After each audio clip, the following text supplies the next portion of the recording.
Hi, welcome to Sing Together, Learn Together, a multilingual YouTube channel that's all about singing songs that are performed in Mandarin, Cantonese, and English. Today's song was suggested by our YouTube subscriber, Lai Lo, Milk Green. So thank you, Milk Green. So the song suggestion is Jay Chou's Mo. So originally it was performed by Ying. So as I mentioned before, I like to do comments on live performances, so I did find a version of him singing this live at the 中國好聲音, so the Voice of China, a couple of years ago. So hope you like this video.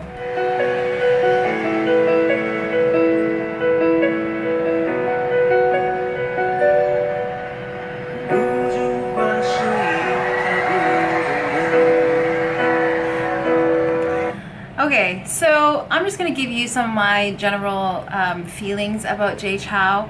I like him. I've been to his concert once. I remember the first time being in the concert and feeling like I was in a Disneyland ride, like a 3D ride, because there were so many things going on. I felt like my chair was moving. You know, the stage was thundering and you could literally feel the ground vibrating. I mean, look at his piano, right? He can't obviously play on a regular piano. It's got to have dry ice all over it, right? But yet in spite of that, you know, in spite of all of these add-ons that he has and effects, he still maintains this air of, you know, I'm just Jay Chou. That's just me.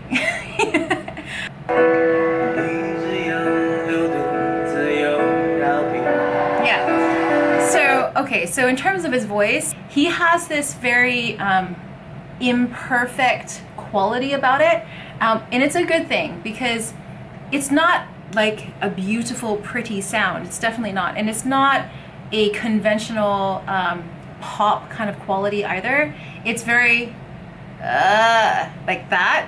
You know? So I know that some people actually complain that they feel he speaks very unclear when he sings.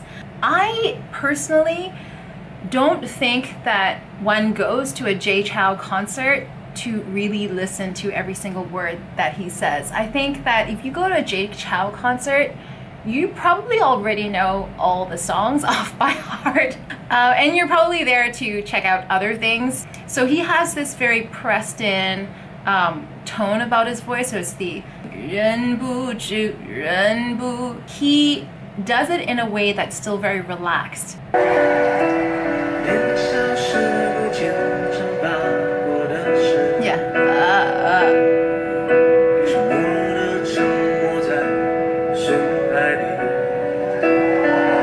Okay, so one thing that I also notice about his songs, and you can kind of hear it here, is I enjoy how he plays around with rhythm in his singing. One song that I remember is 告白气球, so 告白氣球.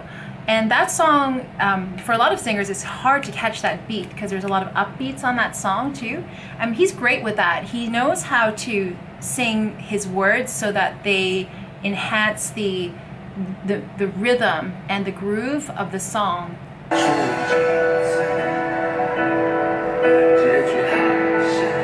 Yeah, so things like that, da da da da, like those pauses and those play with words.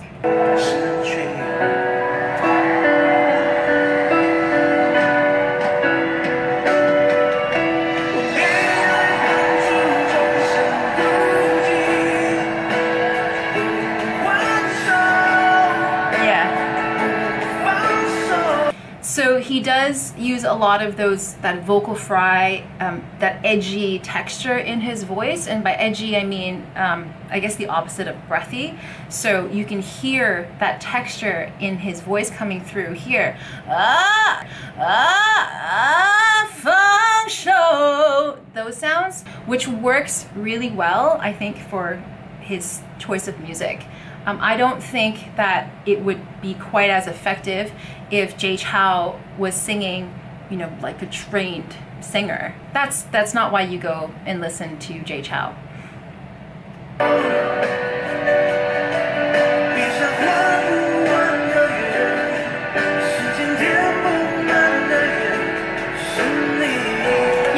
So, okay, we're talking more about his rhythm and how he plays around with his sounds.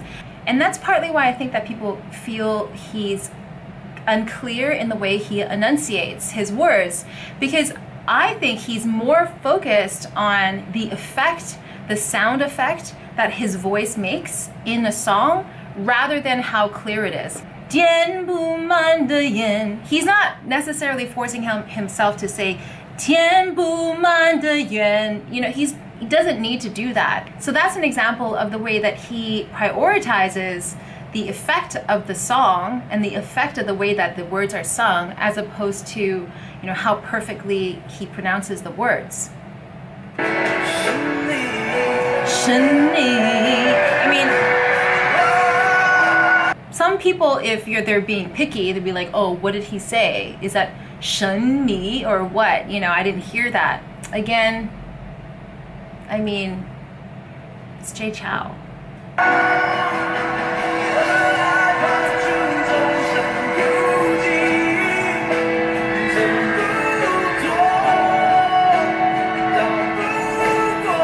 Okay, so I'm guessing that a lot of people are going to want to ask, how do we hit those high notes, especially for a guy's key here. For him, I could hear how he is basically using a lot of that edge sound. There's a lot of edge in that. Ah! So the edge sound, what that means is that feeling of the vocal folds coming together, which is like a vocal fry, right? And it's not this. It's not like this weird grunt sound. For a lot of people who don't know how to do it or never trained to do it, it can feel very uncomfortable. It can feel very ticklish. Sometimes it will make people want to cough. So I wouldn't advise you to practice this unless you have somebody working with you. And that's the vocal fry, but it's this edgier quality that's enabling him to go up on these high notes with that intensity of sound. He definitely is pushing the boundaries slightly, because you can hear a slight distortion in the tone a little bit coming in there. But he's still pretty good. And sometimes, if you're careful and you really know your voice, that slight distortion is acceptable, and you can use that as a stylistic effect. I wouldn't recommend you to do that without really understanding your voice. So how you would practice that is essentially continue to work on, discover that vocal fry sound in a very light and gentle way. It's not forced, and it's not loud. And when you get comfortable with that, you can formulate it into, shape it into a vowel. In this case, the word is bu. So if I spell it out as bu, and the vowel of this word is u. So then I would go ooh, ooh, ooh, ooh, ooh, ooh, ooh, and slowly take that note up gradually.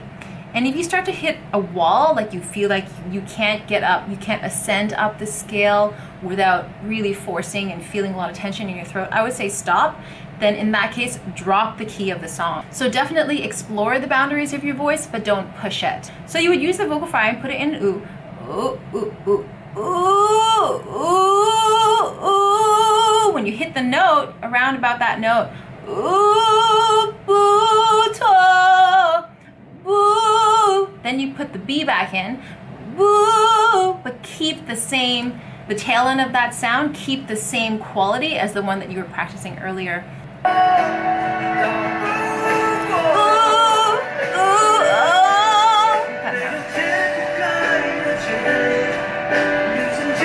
Yeah, like this, if I'm not looking at his lyrics, I have no idea what he's saying. Would I still watch his show? Yeah, I would. Because probably there'd be something crazy going on behind him, right? That I'd be like, ooh, what was that flying around behind his head?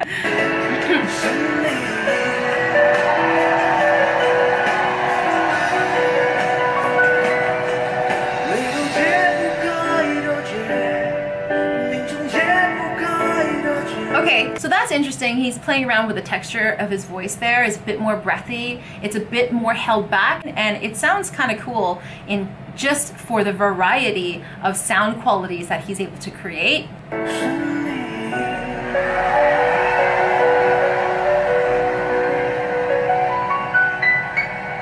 Okay, very nice. Okay, There's a little point there, whatever that meant. So this was a pretty short song to comment on, but I think that it was still a snapshot of the kinds of qualities that you would expect from Jay Chou. And definitely you can hear him playing with the texture of his voice. He goes edgy, he explores, pushes the boundaries a little bit, but not too far. And then he plays around with a little bit more of a breathier, more backed off sound. So in my last video, I talked about how I felt that Aylin makes these artistic choices coming from a place of emotion, whereas Jay Chou, I feel that he also makes these artistic choices, but rather than coming from a place of raw emotion, I feel that he's coming from a perspective of a musician. It's like he's in sound engineering booth and he's mixing these different sound qualities, and he's adjusting the EQ here, and he's really playing with the rhythm and the groove of his music. Going to an Aylin live concert is a completely different experience than going to a Jay Chou live concert. Aylin could be wearing a t-shirt and jeans, and have no lighting, and it would still be an amazing performance. But when you go to a Jay Chou concert, you're expecting to be blown away and thrilled and awed like you're on a roller coaster ride. And it's a whole production. And both of these artists, they just bring different things to the table, and they're both great in what they do and what they offer their audiences. So I hope you enjoyed my short take on Jay Chou and his singing style and his performance style in this song. Thank you once again to Lai Lo Milk Green for your suggestion. Again, if you want to participate, we have one more video that we're doing this month.